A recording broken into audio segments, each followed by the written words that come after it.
Thank you.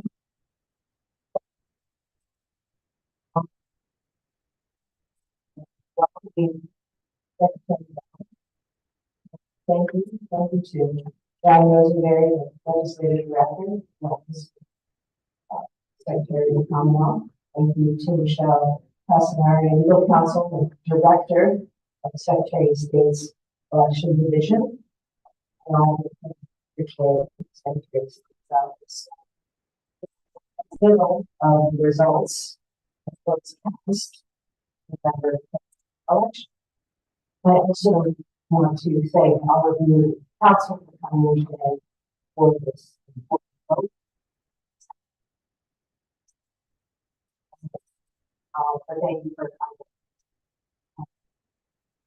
And now I'd like to recognize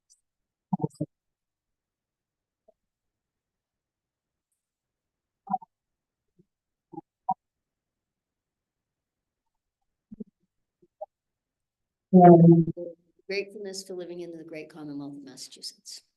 Thank you, Counselor. Would you care to lead us in the pledge? I pledge allegiance to the flag of the United States of America, to the republic for which it stands, nation under God, indivisible, with liberty.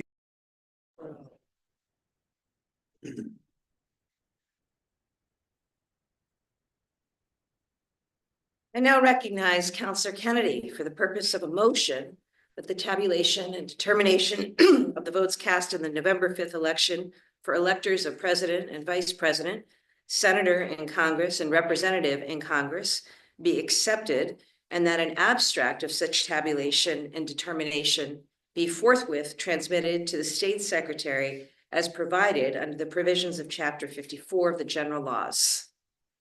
I would make that motion, Governor. I would congratulate the Secretary of State's office for a very well-run election, as usual. Second. Thank you. All in favor? Aye. Aye. Ayes have it. Thank you. Also want to commend the Secretary of State's office for their continued perfect administration of elections here in the Commonwealth. We thank you for the work for this election and for all elections. I'd now like to recognize Councillor Ianella for a motion to record advice and consent for the financial warrant. Thank you. So moved. For a second? Okay. Favor? Aye. Let's have it. I'd recognize Councillor DiPaolo for a motion to record advice and consent for the pending list of notaries public and justices of the peace. So moved. All in favor? Aye. Ayes have it. I recognize Councillor Devaney for a motion to record advice and consent for the appointment of Ira L. Gant to the position of Associate Justice of the Superior Court. I'm very pleased. Very pleased to make that nomination. Is there a second? Second. Any further discussion? With no further discussion, I'd now like to ask Valerie to call the roll. Kennedy. Yes. DiPaolo. Yes. Yes. Ferrer. Yes. Devaney. Yes. Ianella. Yes. Duff. Yes. 7 members voting in the affirmative, the vote carries. Thank you. We also have one new nomination. Gerald Jerry Paracella to the position of Associate Justice of the District Court. Councillor Duff, have you scheduled a hearing? Scheduled that, Governor. Okay. And that's, I believe, for 18th, 1:30. Okay. Very good. Thank you. With that, any other business? No? Mr. Secretary? Just looking for your signature in a while. When we find the appropriate pen, it work. Okay. All right.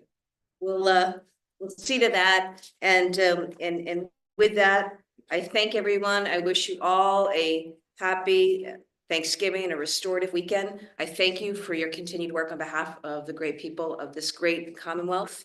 I'm proud to be able to not only live here, but work together with all of you. And there's important work that we've done and important work to do in the time ahead. So with that, our business is concluded. Thanksgiving, Governor. Thank you. Are you cooking, Terry?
Morning, I'm Marilyn Petito Devaney, and I will have the pleasure of presiding over this hearing. And I welcome you all. And I first want to read the letter from the governor. Dear councilors, I am pleased to nominate Mary Polly B. Phillips to the position of Associate Justice of the District Court. I submit this nomination for the advice and consent of the Executive Council pursuant to Part 2, Chapter 2 of the Constitution of the Commonwealth of Massachusetts. I am enclosing the nominee's resume for your convenience. So having said that, I welcome you, and I will introduce the councilors. Councilor Ianella. Good morning. Councilor Duff. Councilor Kennedy. Councilor DePaula. Councilor Jacobs. Councilor Ferrara. Morning. So, to introduce the people who have come here for you. Sure. Starting here, this is my son Jake Gilbert, recent college graduate and wonderful future filmmaker. My daughter Emily Gilbert, a first-year law student down at Suffolk University. My beautiful stepmother, Kansas, everybody. My husband, Brian Gilbert, who we've been together, I think, 27 years. My father, Frank Phillips. These are two of my witnesses, attorney Robert DeOria, who practices in Bedford, and the Honorable Hazel Maida from the Air District Court, and the Clerk Magistrate from Air District Court, Damon Riddle. I think that's it.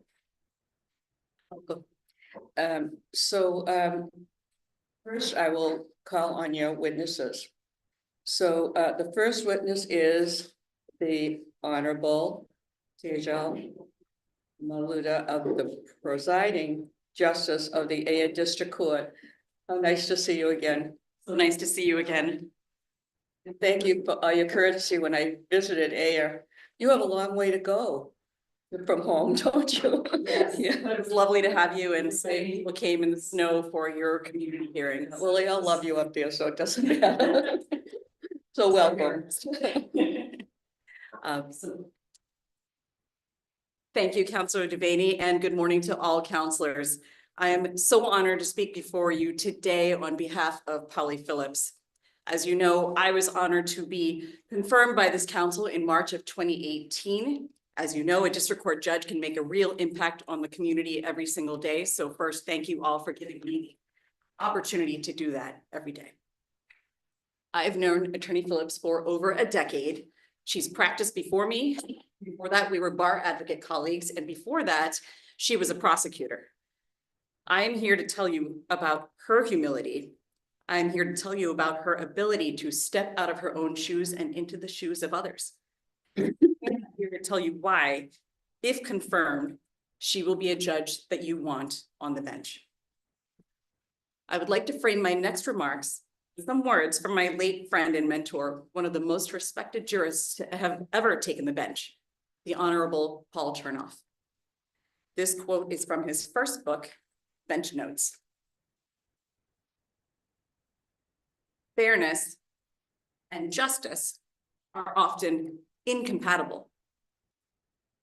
If everyone who commits a particular crime receives the same sentence, that sentence may be fair because persons convicted of similar offenses are treated similarly. Yet it may not be just because it ignores mitigating factors and fails to recognize that no two situations or people are the same. Let me now tell you how Attorney Phillips demonstrates the difference between fairness and justice. A few months ago, she tried a case before me. It was an alcohol-fueled domestic. Police arrived and got the domestic assault and battery under control. However, the police presence caused the defendant to escalate. He yelled, he threatened, he ran until the police were able to catch him and arrest him. After trial, I found him guilty. At sentencing, there were several factors to consider, including that the facts were serious and he had a criminal record. And in that case, given everything before the court, the incarceration seemed fair. As I was considering what to do, and as the court officers were converging and moving in with the handcuffs, Attorney Phillips interjected, "May I be heard?" He proceeded to ask for probation with a condition that he enter and complete intensive programming through the Community Justice Support Center. She explained that he was so much more than his criminal record. The case was a watershed moment for him. He had to return to work. He was in therapy. He had reunited with his wife.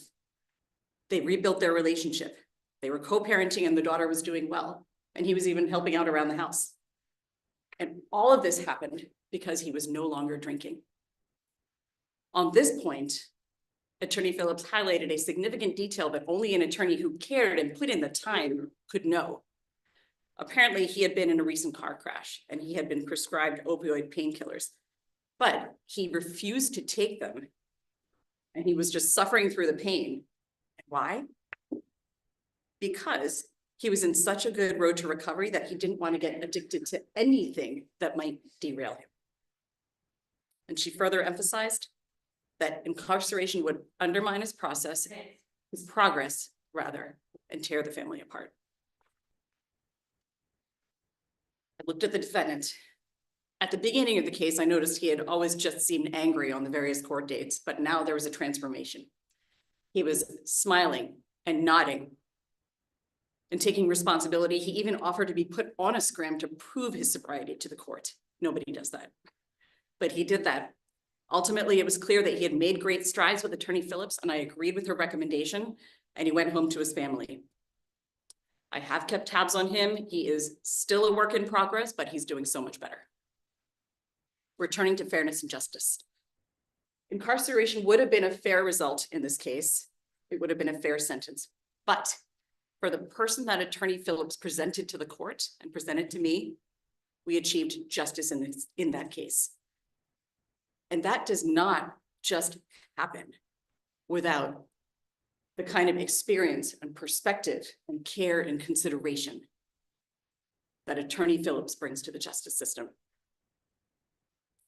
If she is confirmed by this council, then I believe, based on what I know of Attorney Phillips, she will be among the best of our colleagues in the judiciary. Thank you so much for your time. Thank you. Any questions from the council? Council Ionello. Questions, but, that's a nice story. You did the right thing. I congratulate you. Thank you. It was a team effort. I wouldn't have known all those things unless Attorney Phillips had told me. Thank you. I have to say, oh, I didn't know, Council Kennedy. Great to see you, Judge, and I promise to be up bothering you very soon. There was a great speech, and I certainly agree with everything you said. I can tell you, Counsel, I know that Judge Metar is somebody who always listens, always. Thank you. What a pleasure to see you again, and I have to say that one of the proudest votes 5 years ago, and I presided over your hearing, and I will never forget your little daughter. She was sitting right there, and it was so distracting because every time I would look, she was smiling at me, and I'd smile, and I got so distracted through the whole hearing. But I remember that. But thank you for all your service. I really appreciate it, and I do want to say, this is just an example of the good people that I vote for. And when we met, it happened to be my birthday, and I mentioned it to you. And do you know that Judge Maida has recognized my birthday every year? And I didn't do that for that reason, but thank you. And this is such an honor for this nominee to have you as a witness. So thank you. Appreciate you coming. I'm honored to be here. Thank you, everybody. Thank you. Thanks, Judge.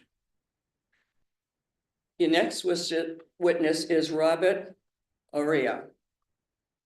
Did I pronounce it right? Dioria. You were close. You were close. And that's Italian? Italian, yeah. Shame on me. Okay. That's okay.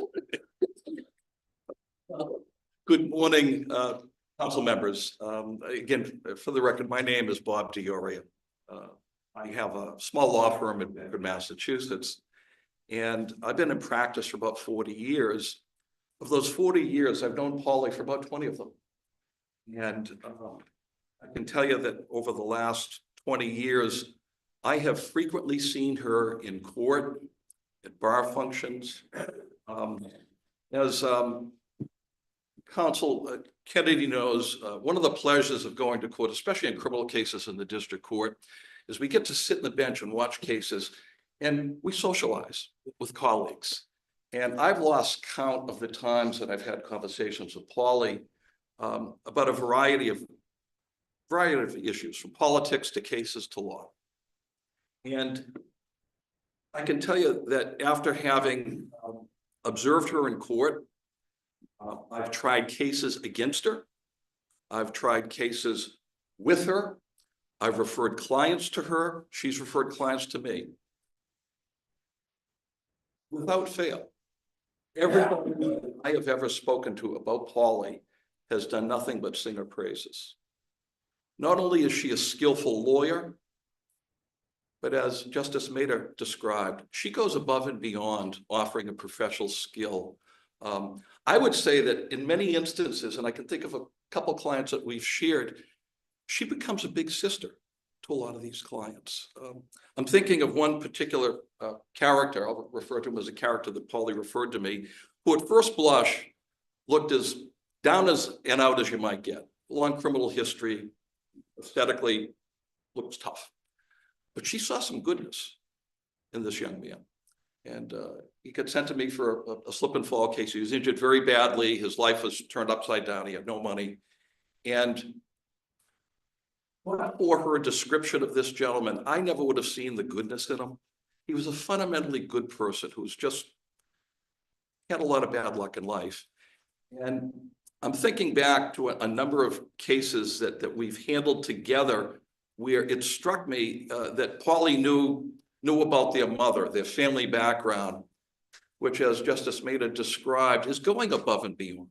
You know, as a criminal defense lawyer, sometimes we mass produce cases. Sometimes we don't have the time to get into that type of background. She's always done that. And that impresses me.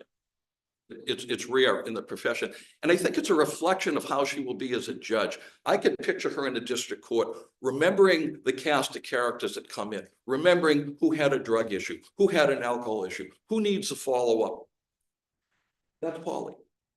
I can also tell you that I've actually talked to her probably in the lowest times of her life after her mother passed away. Remember her talking to me after my mother passed away. And we haven't just talked about the law over the years. We've talked about family, personal issues, politics. And over that 20-year period, you get a general sense as to somebody's character, their outlooks on life. Her character is beyond reproach. I'm pleased to say that although we knew each other for about 20 years, we first became friends, ironically, in a case we were on opposite sides. I was representing a gentleman who was accused of all sorts of criminal activity. And it was a neighbor dispute too, on top of that. So Paulie represented a neighbor to get a restraining order.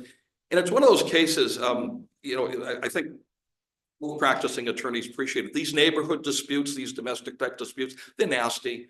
The lawyers get personal. It's probably the only case that I ever lost where I made friends with the other lawyer.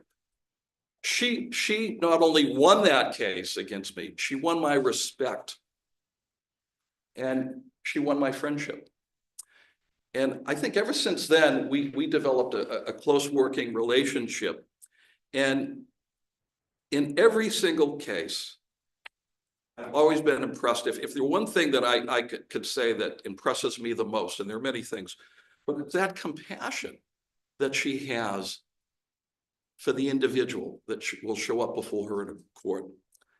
And I can also tell you that having been in practice for 40 years, I'm in all the district courts in Middlesex County. Sometimes I go everywhere in this state. And I've had an opportunity to see Paulie interact not only with other attorneys, but with the court clerk, the court officers. That tells you something about a person. She gets along with her. Everybody likes her. In fact, the clients that I've sent to her don't just say she did a good job. They love her.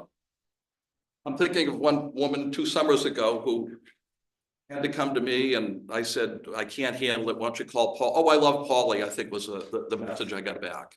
You don't hear that a lot about lawyers. So I can't help but conclude that she'll take not only her legal skills to the bench, but her compassion and her ability to go above and beyond the call of duty. And you can be assured that she will treat every litigant and every attorney with patience. She'll listen. Everybody will be treated with respect and dignity. And she will be a credit to the judiciary. I urge all of you to support her nomination by Governor Healy. She will make you proud, and she'll make the governor proud. Thank you. I'd like to ask anyone who wants to speak through the chair. Councilor Kennedy. Two comments about what you said. One, you've known her for 20 of your 40 years. I think I've known you for the whole 40. Oh, Pretty close to it anyway, huh? you've actually had cases against her, I'm assuming, as when she was a prosecutor. Yeah, that's right. And I'm struggling with something you said. I find it hard to believe you lost the case. I don't lose men. I know I that. don't lose men. I'm struggling with that. I've seen you in court a lot. I have a pretty good batting average. I know you do. But no, look, she got the better of me, and you know, it's hard. Look, it's hard to accept losing if you're a trial lawyer, but with Paulie, I was able to get over it and move on. Thank you. I appreciate your testimony. Thank you. Any other councilors? Well, I have to say, it was very heartfelt. And what I like about it is that you were an opposing lawyer.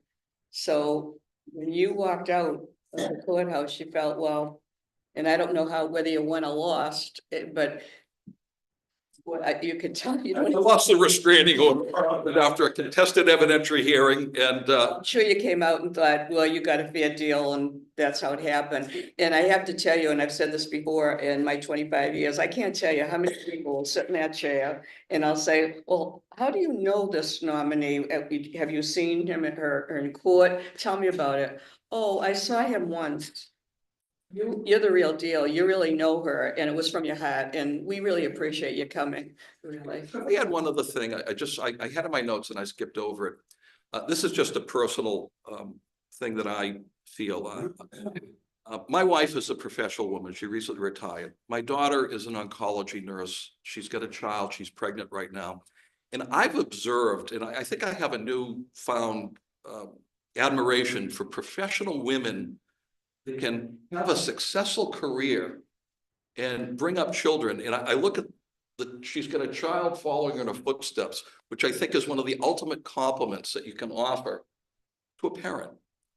I think that says a lot, and she built a professional career while doing that. And I left that out. I'm glad you let me add that. Before you leave, is there something that you can tell us about that case that so impressed you about her? It was her ability not to be emotional and personal with me. She was tough on my client, don't get me wrong.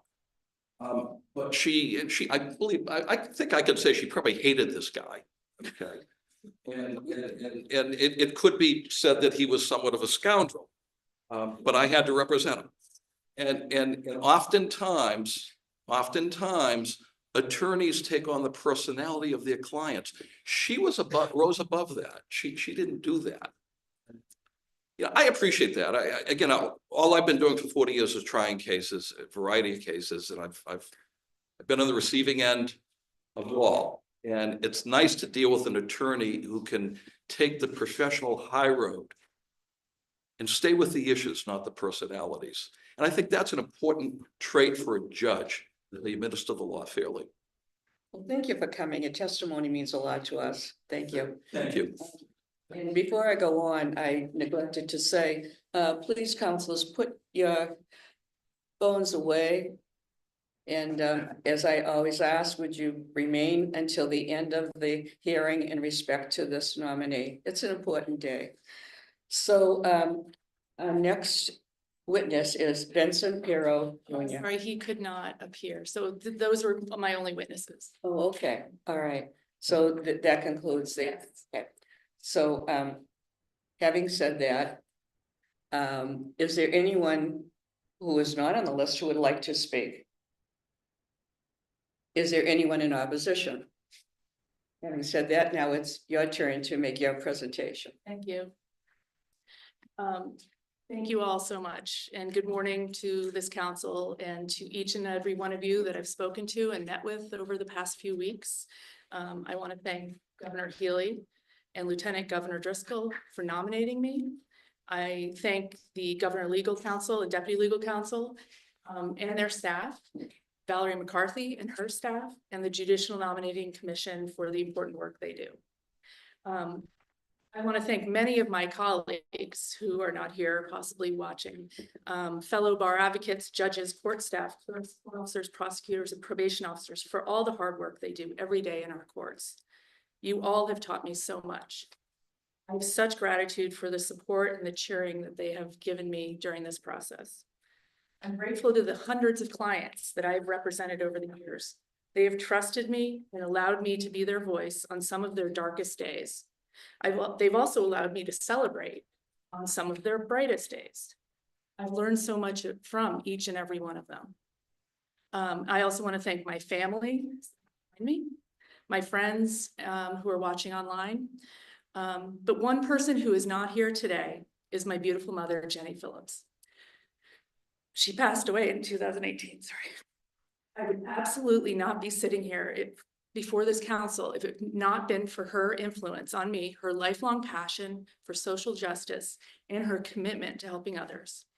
My mother would say, when you care for others, you help yourself. She believed it was our responsibility to be kind to everyone in need, and she worked to make the world a better place. Her mark in this world is what has inspired me and driven me through my career. It was this passion and commitment to social justice and helping others that brought my parents together in the 1960s and held them together for 52 years.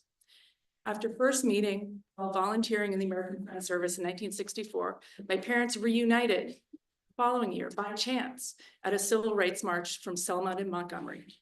My father, a college student, had traveled to Alabama from Philadelphia with my grandfather, and my mother, a nursing student at Simmons College, traveled from Boston along with my grandmother. The rest is history. After getting married, they served together for 3 years in the Peace Corps in Southern Africa, and then I came along. In 1969, they returned to the United States, made a home, and planted their roots in Concord. My father found a job in Lowell as a newspaper reporter. My mother returned to graduate school and eventually opened her own family therapy practice in our town. They worked hard and they continued their activism and involvement in our community. When I was 9, my brother was born, and throughout our lives, our parents' community involvement and acts of kindness impacted both of us. We watched as our parents welcomed a Bosnian refugee family fleeing violence and trauma of war into our home for 3 years. We watched as our mother volunteered hundreds of hours in the Concord prison and Billerica House of Correction. There, she led and taught courses on emotional health, meditation, and literacy. We watched our parents as they spearheaded a binational agreement between the United States and Cuba to preserve Ernest Hemingway's home and legacy in Havana.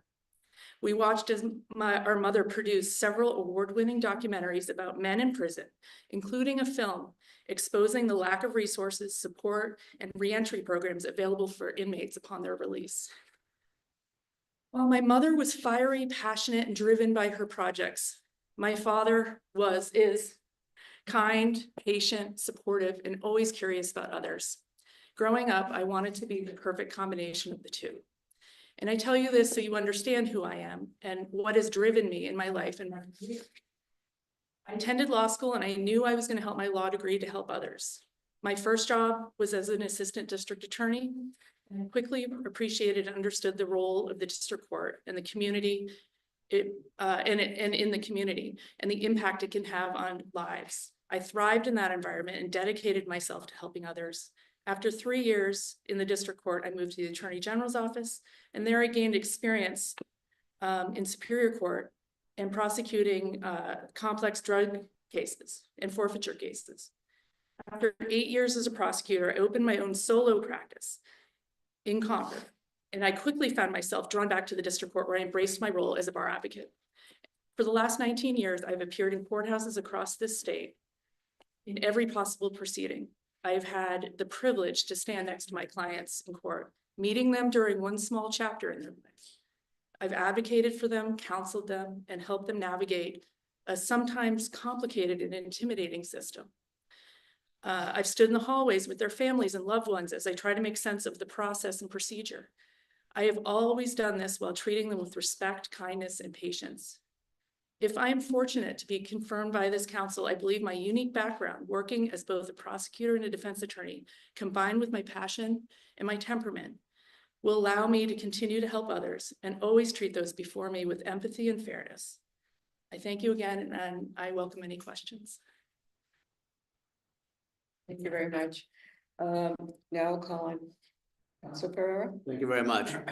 We had a lengthy conversation, the other day. And, Oh, hold it, I'm sorry, I'm supposed to the right, and you are to my right, Councilor Iannello, I'm you sorry, go first, Dean. I apologize, I had a lot of questions too, but now I'll let all of you ask. I'll let all of you ask. I apologize, how could I forget you? Conversation a few days ago, good to see your father here, what a respected reporter he was for the world, a great guy.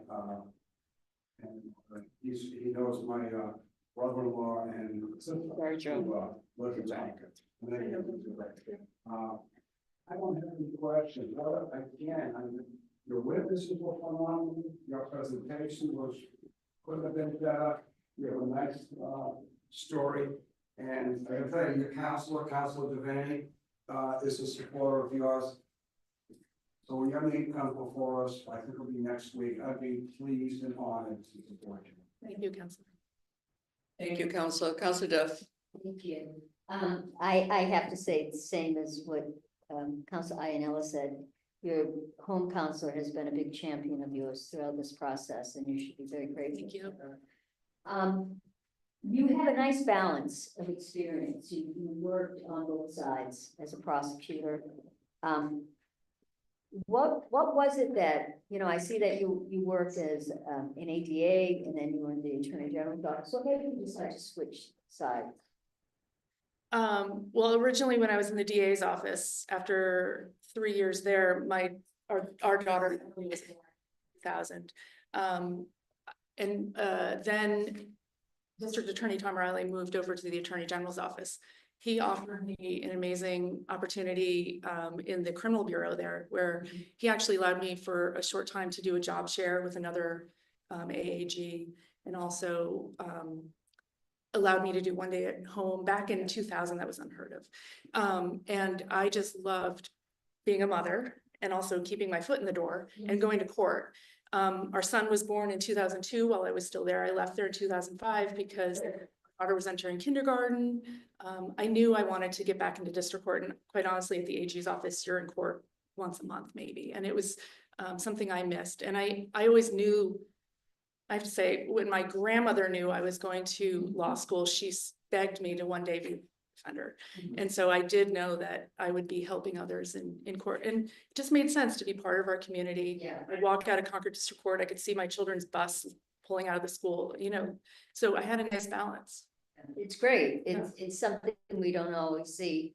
And I think it's very valuable. Clearly, from all the people I've spoken to about you, and I got many, many calls. In fact, I got a text this morning from somebody saying, this woman's amazing, we're all watching.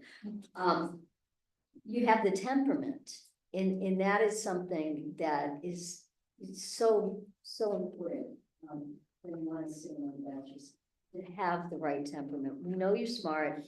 We know you can use Westlaw. You know how to find out that other stuff. Yeah. But you've demonstrated to us today the intangible things and the things that we can't quantify on paper. And I think that's super important to make a successful judge. I also had an incredibly later in my life privilege to take care of my grandmother and have a great relationship with her, which was fun and hilarious at times. So you always have to do what your grandmother Yes, I was named after her and she did die my first semester of law school, but she knew I was going to law school. Yeah, that's great. I think you're gonna be a great addition to the bench. Thank you. Like I said, it's so many, I talked to you, but I talked to so many people about you. You really recently are one of the people that I've had so many calls saying this woman is really terrific. So, you will have my support, and I don't usually say that. If you don't have my support. Thank you so much. Thank you, Madam Chair. Councilor Kennedy. I just got a couple of hours of questions. I think I met you when you were just a few years older than your daughter is now. Around that time. And we've certainly had some conversations about you applying to be a judge over the last couple of years. And I'd like to think I encourage that because I know how terrific you'd be. I've seen you in court 1,000 times, countless times. You're a great lawyer. You're going to be a great judge. Thank you. Not only am I going to vote for you, I would beat up any of my colleagues doing it. So Thank you, Counselor. I'm all set. Thank you. Councilor DePaul. Thank you, Counselor. Good morning. Good morning. You have multiple supporters on the council. We've heard about that. I just want to ask you, your perspective on, folks you see coming through court who have substance abuse challenges, right? Including, and we heard from your witness, the recent story, about concerns about how incarceration would overlay with recovery. And I wonder, my understanding is different houses of corrections have different programming and different services available for folks. I mean, is that a consideration when you think about sentencing, like where the person is likely to end up and whether that location will serve their needs or not? Certainly it does, because we have, I've represented clients from Middlesex County, Billerica or Middleton, and I do hear from my clients different stories of the different programming and classes and certificates they can get while they're there. But I do think, and as Judge Maida mentioned, one of the great additions to, I guess, tools that we have now, and it's rare to have a client who doesn't have some sort of substance use issue. And if they're willing and able to do it, there's now the community resource centers that have sort of, I think they've always been there as in some level, but they've changed their perspective, and they're offering a one-stop shop type of employment counseling, personal, in therapy, drug counseling, drug testing, everything. So I think that's become an option for judges, which I think is great. To be able to give somebody probation with the opportunity to get the support they need that they might not be getting at home, they might not be getting in the community. Thank you. I appreciate your sensitivity to that kind of situation. I've heard great things from my colleagues. I'm not going to ask any further questions. Thank you. Councilor Jacobs. It's good to see you. Good to see you. I want to thank you for coming out to sit with me and have a really in-depth discussion that I very much enjoyed, and was impressed by so many things about you, but also I really enjoyed talking about your mom and the work that she did in the prisons. Really inspiring. I don't have a ton of questions, but I did want to, I wanted to just acknowledge, looking at your resume, how diverse your experience is. And even in your current private practice, you list both private clients, public defender clients, and civil work too. So I just want to acknowledge that you bring that with you. I just want to focus today one area of questions, then I won't belabor, I'll pass it along. But I've been giving a lot of thought lately to the domestic violence side of district court work that comes through in quite solid numbers. And so I wanted to ask you about your experience representing on either side people in the midst of domestic violence situation. But then I also wanted to ask you about your thoughts relating to resources around addressing the root causes or shifting behavior in domestic violence. From my perspective, it seems like a gap in what's offered. but I wanted to hear from you what your thoughts around it. Thank you. So, when I was in the Middlesex DA's office, and I was in Woburn District Court, for about 1 year, and I was, so this is back in 1998 or 99, I was, the designated domestic violence prosecutor. So I do have experience where I did work alongside, this wonderful victim advocate and all my cases were DV cases. We also ran community roundtable sessions. Now that I am on the other side, and I have been since 2005, I have represented, obviously, defendants charged with domestic cases that range from, a push to a violent crime. I do think that there's a sort of there's this statutorily, they must take a batterer's class, right? And I've always felt that a lot of my clients, it's like fitting a square peg into a round hole. And some of them have come and have either been in therapy or I have worked with them to get into individual therapy because a lot of people cannot, that's not going to help them necessarily. And I've been able to convince some judges to waive that requirement and actually get individual therapy instead. And I think it helps the entire. So to answer your question, I think there could be, I like that judges can hear and look at the whole person holistically. What do they need? Is it substance and mental health? But I think being able to, I don't think that the batterers class or the intimate partners class that they call it is necessarily for everybody. And I do think, yes, individual therapy really can help. And it's helped my clients along the way and they've been successful on probation and rebuilt their family. No, I appreciate that. I also, while you're talking, I think it's needed. I think it's needed to have, there's always going to be in the instance where it shows up in court, there's going to be a person who's the aggressive. Yeah. However, it's a family dynamic there, and I'm curious about your thoughts around, is there a role for the courts beyond just the defendant side in terms of I think addressing what's going on when there's domestic violence, right? Because it's not usually sometimes it could just be a monster, in isolation, but I think there's a dance there, right? Yeah.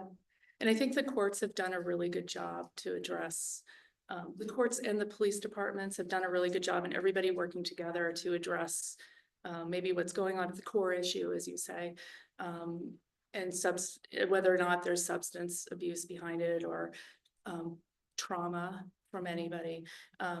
I found when I participated in those roundtables that it was really helpful to do that. I've also represented as a as a private attorney, a number of victims I've represented them through the court case to help them along. I've also represented them on restraining orders as the plaintiff, trying to get them safety. And the police departments have worked with them but.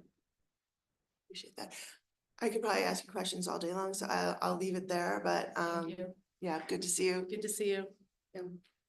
My turn now. Thank you.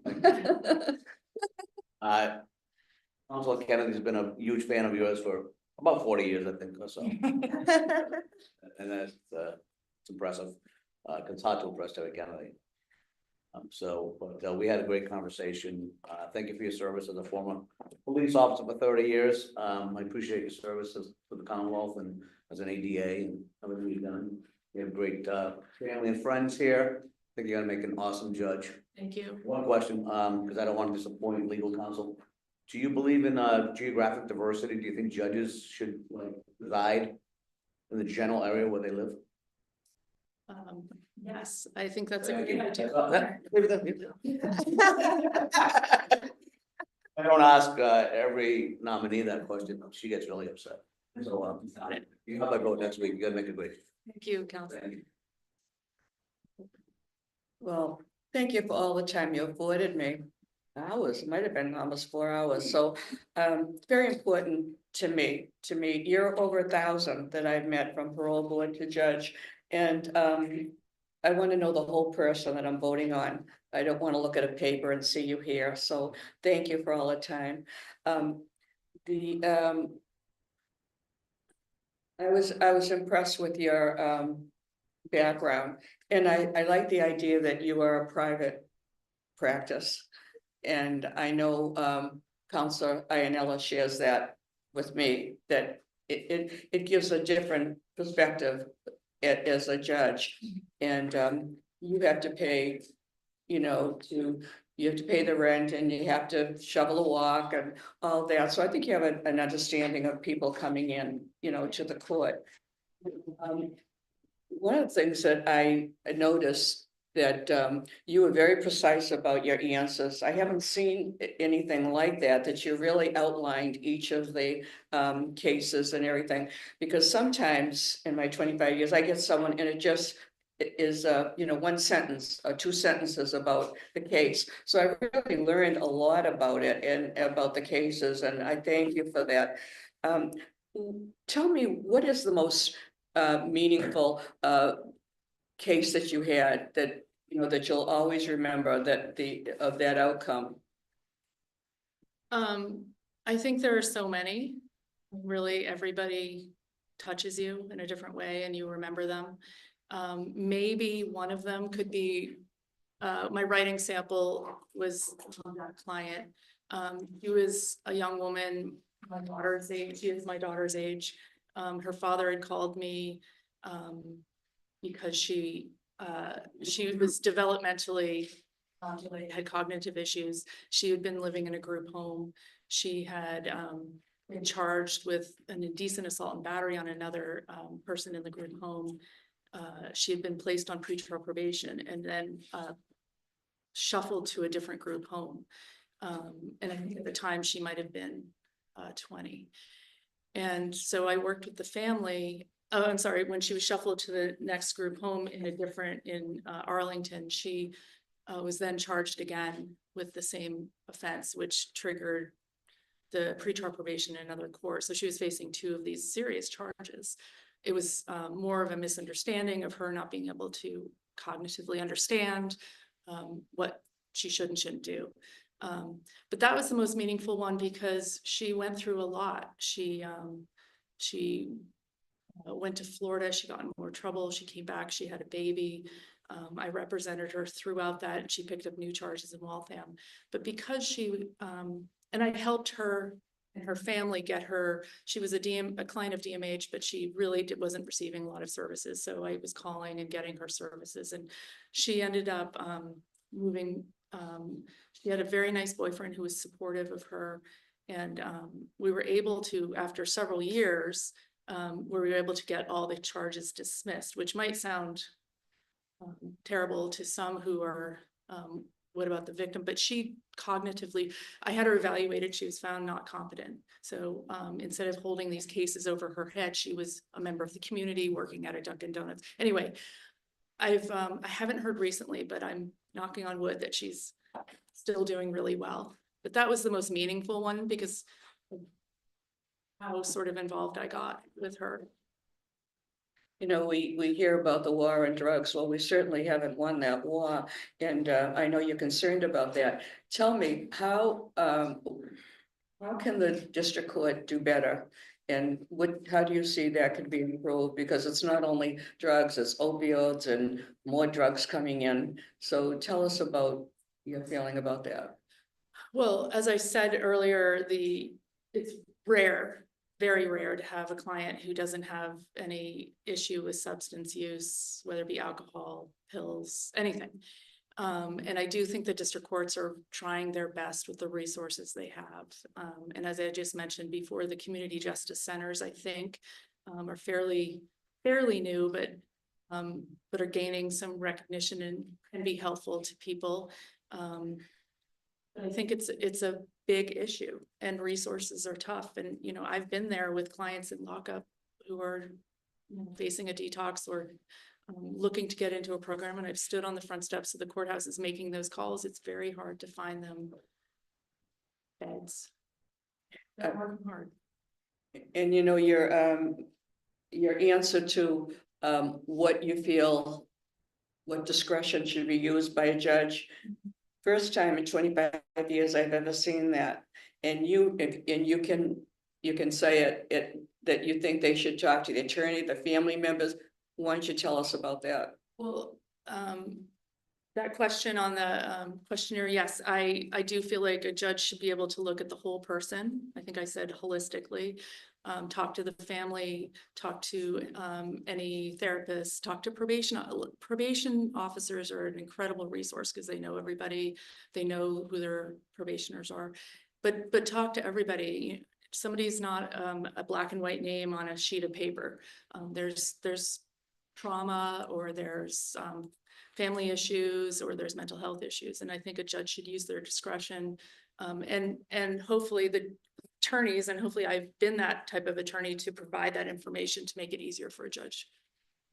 Well, I'm very impressed with the different areas you've got involved in. And one of them was the Freedom Beyond Bars Foundation. I have been advocating for commutations, and I've gone out to the prisons and met with Black prisoners because, and I'll ask you, is there racism in the courts? Well, I think the courts are doing a very good job to address any sort of implicit or explicit bias. I know there definitely is, But I've seen some sad cases, and I know it's hard, but I'd like to identify how many more are in prison that are wrongly sentenced, because there are.